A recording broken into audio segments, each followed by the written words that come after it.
Okay, gentlemen, are they coming down? You don't know. Okay, we'll just wait maybe a minute until they come down.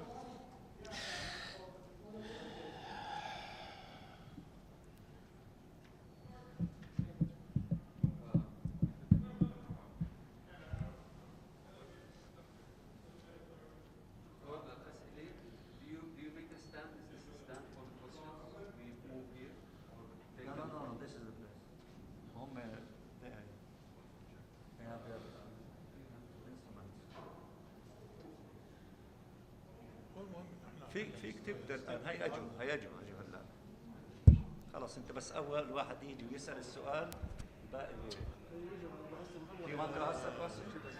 Identify yourself. Thank you very much, Mr. Minister. al-Maliki with Russian news agency Riyad Novosti.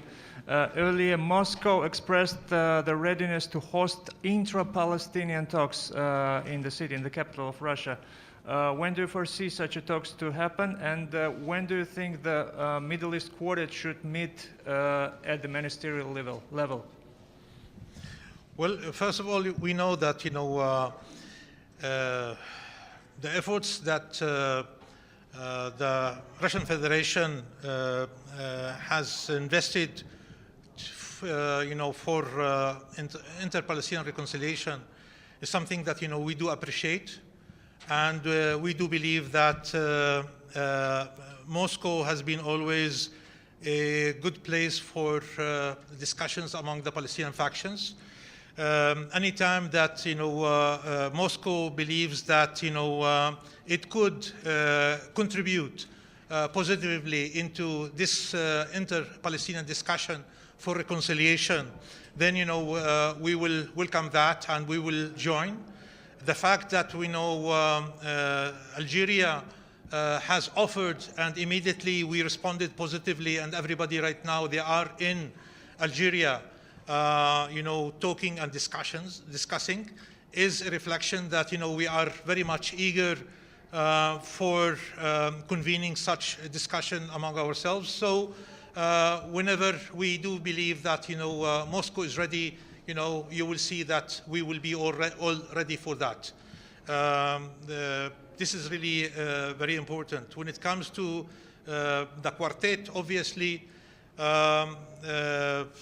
we want, as I have said in my presentation today, that we do support very much, the call by Lavrov for a ministerial meeting of the quartet. And we do encourage all parties, all components of the quartet to meet as soon as possible. We know that, three components are willing to meet at the ministerial level. We're still waiting for the approval of the American side, to such initiative. And we would like very much to see that the three other components should do their utmost by discussing this matter and convincing, the Americans about, the viability and the importance of such meeting in order for, the Middle East peace process to move forward. Please. Mr. Foreign Minister, thank you for coming back first. James Bays from Al Jazeera. A couple of questions for you. First, Norway called this meeting to try and reinvigorate the focus on your issue, and they called it at ministerial level. Now, I know COVID is a factor, but when you look at the Council today, there were only two foreign ministers there, Norway and Ghana. Is that a sign that the world is not engaging with this issue? And secondly, we saw your Israeli counterpart come, not a new thing, with a prop. What do you make of the fact he had a giant rock on his desk? Well, first of all, we do appreciate very much the fact that, Norway wanted to hold the meeting at a ministerial level. And, I did thank her for such an initiative. I think, her intention was really to highlight on first of all, the role of the Security Council and the importance of the Security Council at this issue. And secondly, that, this issue needs to get further attention by the world community, and in particular by the Security Council. So that's why, she felt that there is a need for a meeting at the ministerial level. The fact that, only herself and Ghana were present at that ministerial level does not mean in any way that, the others are not really interested. What is important is the statements that were delivered in such a meeting. And if you listen to the statements that were delivered, you could see that, such countries, they have really maintained their position, and they have reiterated their commitment, their eagerness to see things really forward, and they have really repeated again, where they stand, and that's really very important. What we wanted to hear is exactly, we have listened to it, today in the meeting. And the rock. And the rock. Well, it is really. It's really a joke. It's a joke because, even, when you take that rock, you have to, first of all, as an engineer, you have to think about the weight of the rock. And then to think about, the ability, the strength of your arm to try to send that rock. What kind of a distance you will be able to send it. It's really 50 centimeters, 1 meter, 2 meters, how this is going to hit, a moving bus, or a car. It's really a gimmick, but it's the ambassador that he is really, a champion of such gimmicks. Thank you very much, Mr. Foreign Minister. Edith Lederer from the Associated Press. You were critical of the Biden administration for not reversing a lot of the Trump administration policies. While you're in the United States, are you planning any meetings with the U.S. ambassador here or in Washington? And what specific things would you like to see the Biden administration do? Well, first of all, we listened very, very carefully to statements that President Biden has made regarding Palestine and Israel. Secretary Blinken has made, and even, Ambassador herself. And based on such statements, we were very eager and very enthusiastic that things will be different. And really, that's really started in that way. But, a year after their being in office, we have seen that there is really slow process. And there is clear hesitation when it comes to moving things really forward, especially regarding their commitment to reopen the consulate in East Jerusalem, among other matters. And that's why, we are not critical in the sense that, we remind them of what they have really promised and that they couldn't really deliver such promises. And so we wanted very much to see that, they could, if they could really move things really forward. Because any delay in implementing what they have really promised will reflect itself negatively, on the ground in Palestine. And also it adds to the desperation of the Palestinian people, that they see that the Israeli government has moved, and have accelerated their action regarding settlement construction, regarding the demolishing of Palestinian homes, confiscating of Palestinian land, and even annexing Palestinian land. And we thought always that, the United States of America could try to move the Israeli position towards hers. But, we have seen, that the Israeli position has been able to move the American position a little bit towards them. And this is really what troubled us very much. Maintaining good channels of communication is important. And we do have excellent channels of communication with the US administration so far. And yes, I did meet with the US ambassador here in the UN today. And we had a very open, frank, discussion regarding many issues about the relationship, bilateral relations between the US and Palestine, about the peace process, about what we expect from the US administration, and about also what they are trying to do in the near future in order to see things moving forward in the right direction. Mr. Minister, my name is Ibtisam Azim, Al-Arabi Al-Jadid newspaper. I have a follow-up on your statement regarding the relationship with the American administration.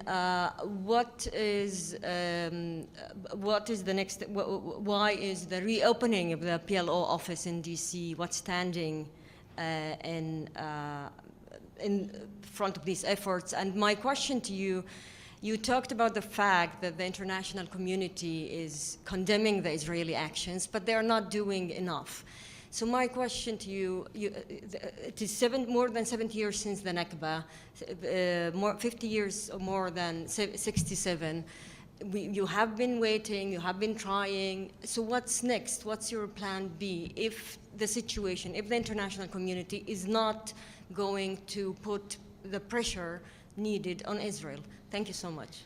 Thank you very much. I think, the answer to your question is clearly, the message that President Mahmoud Abbas has made to the General Assembly, the last, when he said that, the Palestinian people cannot wait forever, for the international community to wake up and, to move and to take an action in order to provide justice to the Palestinian people.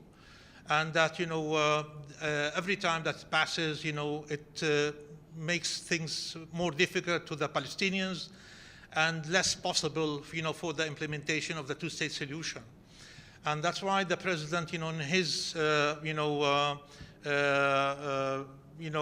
presentation, and when he addressed the General Assembly, he mentioned, a one-year time frame for the international community to do something.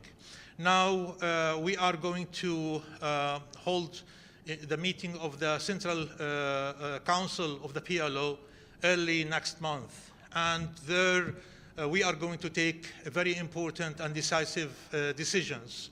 And that's why we have really reminded the international community. That's why the President Mahmoud Abbas has sent important letters to world leaders, reminding them of their responsibilities and, reminding them that, the time is passing and that we need to take action when the Central Council meets in February.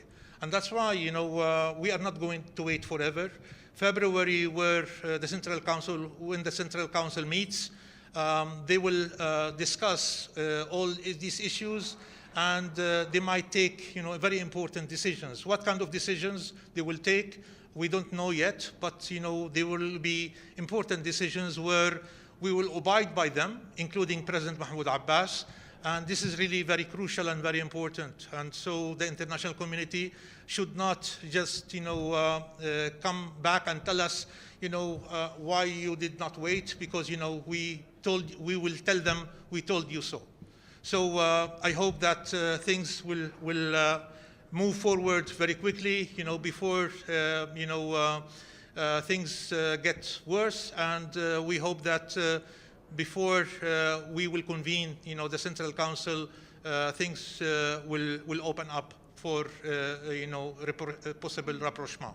Thank you very much. Well, the PLO office in Washington, D.C. is very much, linked to the legislations in Congress. And until now, we are engaging with the U.S. administration about ways and possibilities for Congress, to eliminate such legislations.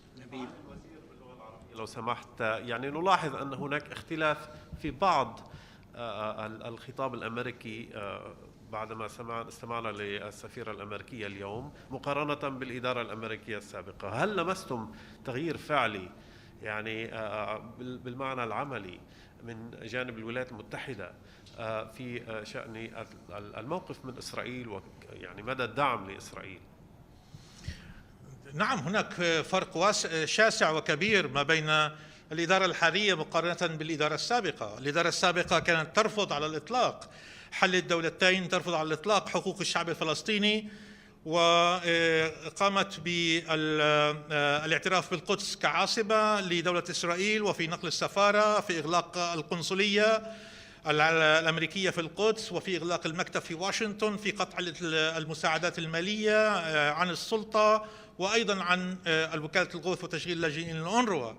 الآن جاءت الإدارة الجديدة لكي تقول نحن لسنا مثل تلك الإدارة، نحن نختلف عن تلك الإدارة، نحن نؤمن بحل الدولتين، نحن نريد العودة إلى المفاوضات، نحن مع دولة فلسطينية مستقلة ديمقراطية قابلة للحياة تعيش جنبا إلى جنب مع دولة إسرائيل، نحن مع إعادة فتح القنصلية الأمريكية في القدس، إلى آخره، وبالتالي ومع دعم وكالة الغوث وتشغيل اللاجئين. إذن هناك فرق كبير وشاسع ما بين الإدارتين.